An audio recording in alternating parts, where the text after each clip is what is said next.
Vaheguru, Vaheguru, Vaheguru, Vaheguru, Vaheguru, Vaheguru, Vaheguru, Vaheguru, Vaheguru.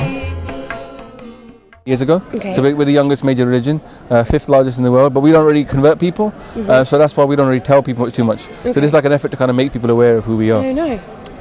The first guru, he came up with the main message, which is that there's only one God, right? And it's all around us. It's not something which is separate from us. Yeah. It's just basically like a power source all around us, and that every single human being and every animal has that source inside them. So we're all equal. Okay. So and the one who made us doesn't care about our religious title, like what you call yourself. Like, I don't know if you guys are from a Christian background or whatever. He doesn't care. Okay. Right? All he cares about is what did you do right, on this world, yeah, while you were here. So basically, the main thing we can do as human beings is connect to that one. Yeah. So it's not like God is like some belief system to be believed in and hope for the best afterlife. We think that we can actually connect to that one here, right at the top of our head. There's an energy center. Okay. And by meditation and serving other people and living a good life, we can actually start to connect to that one. Okay. So the message is very much about oneness, one human race, one God. What the gurus did to spread that message is like they traveled. The first guru traveled, he's the second most traveled person in history. Like everywhere he went spreading this message. And he came back and set up this model community which was designed to learn that message and live it. The fifth guru, he made a temple called Golden Temple. Have you seen a picture of this? Yep. It's pretty amazing. Places like got water around it. The water's very calming. What's interesting about that place is it's got 4 entrances. Okay. Right? And that means that it's open to everybody.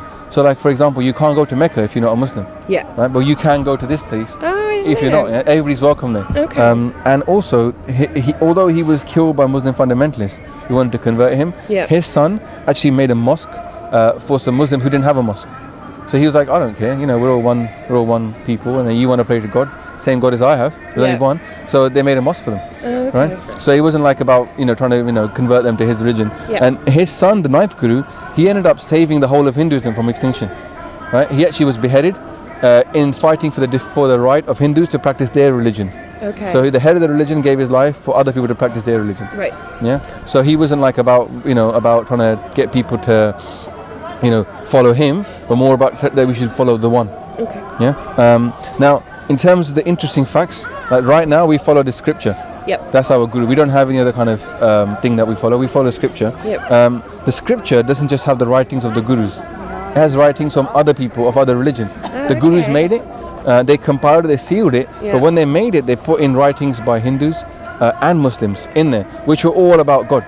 Right, so they weren't trying to take care of people to say, okay, we believe in Prophet Muhammad as well. The idea was that those people that are talking about God and singing about God, they put those poetry inside the Guru Granth Sahib Ji. So Guru Granth Sahib Ji is all poetry, and it's divided not by chapters.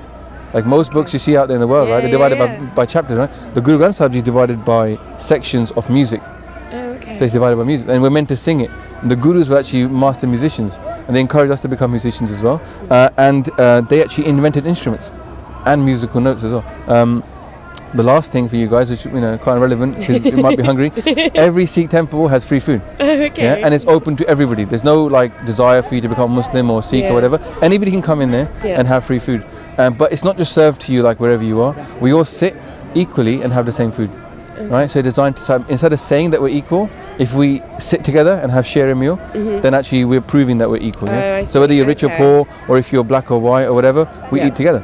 Yeah, and that's the kind of way that gurus try to get us to live that message and not just talk about it. So what do you guys think? Interesting? Yeah, really interesting. I didn't know anything about that at all. So yeah, really helpful. We have a YouTube channel. Oh, okay. Which we're now going to be Basics on. of Sikhi. You can go on there and watch videos in English about Sikhi.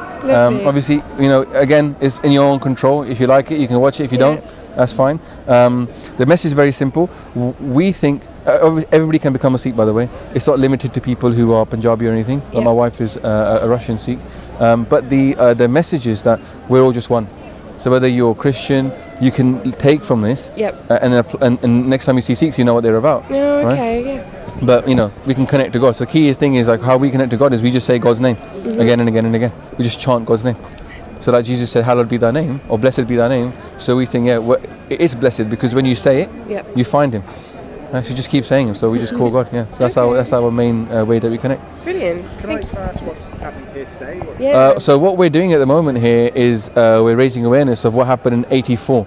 29 years ago, the Indian government invaded our, that temple I told you about, the Golden Temple. They invaded that with tanks, and they killed thousands of Sikhs. Right. And it was designed to teach Sikhs a lesson. Okay. Yeah, that don't interfere in political affairs of the Sikhs, of the Indian government. Right. Right. And the Sikhs were like, well, we don't believe that inequality shouldn't be fought. Like, we're very much for fighting for justice. Yeah. Yeah. And so the Indian government was being quite unjust, so we just stood up against them. Yeah. So they taught us a lesson. But this is about raising awareness of what happened in that time.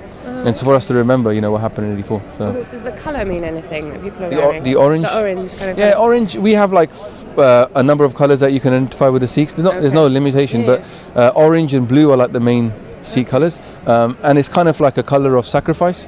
It's kind of saying, look, people sacrifice their lives, but also that the Guru sacrificed for other people as well. Okay. Yeah. So the idea is that human beings do have to live some self-sacrificing, for other people. So yeah, the colour is about that. But next time you're near the Sikh temple, feel free to walk in and have a meal. It's vegetarian, so it's open to everybody. There's no kind of food that you won't eat there.